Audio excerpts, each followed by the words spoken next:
So Cold Vein it takes place in a near futuristic post-apocalyptic world where and it surrounds a group of vampires that live in this post-apocalyptic world, and they're sort of facing death, in the face, and there are a bunch of them sort of living and trying to survive these dangers as they progress through the game and the story progresses. It's definitely an interesting concept and a very unique one, especially the fact that they're all vampires. Where did this concept come from originally? What inspired it?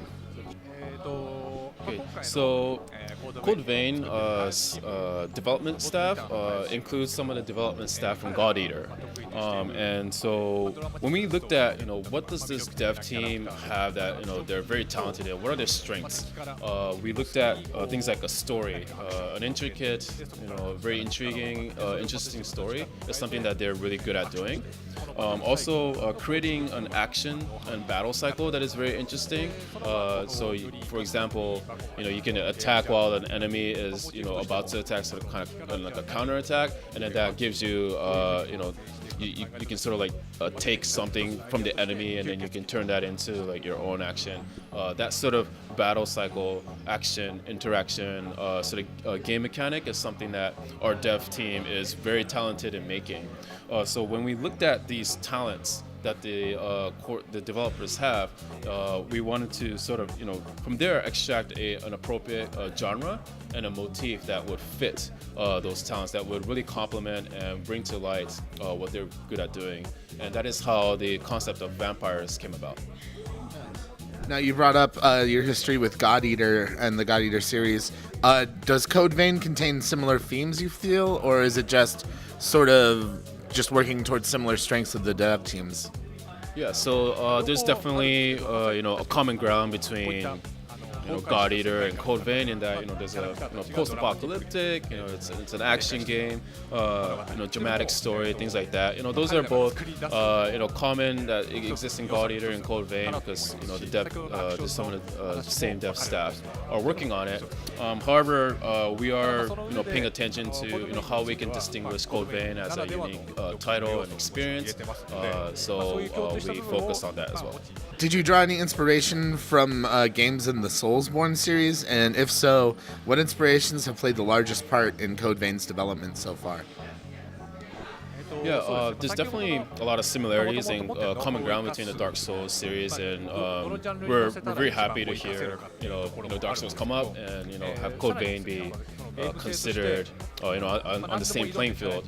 However, like I said before, this is more of a result of trying to capitalize on our dev staff's talents and trying to elevate that and put it to light as much as possible. The idea of this sort of dying over and over again, having to retry over and over again, and then once you finally get through that difficulty or that wall that you hit, that satisfaction you get. I think that's something that exists both in Dark Souls series and Code Vein as well. But what we really focused on, we wanted to go further, and something that we really focused on is motivating the player to try again. So when they die, instead of leaving them with nothing else, giving them something to, so that they're more encouraged to retry the mission or the boss or whatever. And one of the ways we accomplish that is by the buddy system, for example. One interesting decision is you've chosen to omit difficulty levels, especially so players can feel as though they're learning and adapting at their own pace. How did you come up with this setup, and what were the challenges in implementing it? So yeah, we did omit the difficulty, but we tried to provide a lot of support from the system side. So for example, if you're stuck at a level, one clear solution is to level up your character and make them stronger, and then that way you have a better chance at maybe defeating that boss or that stage or whatever. There's also the multiplayer aspect where you can ask for support from another roaming player and have them support you in defeating the next boss or something like that.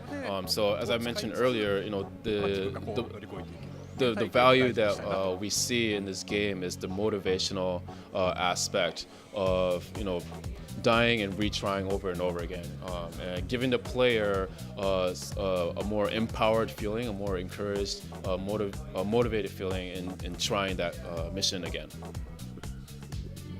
So it's in some ways it's all about learning to love the grind again. Yeah, definitely.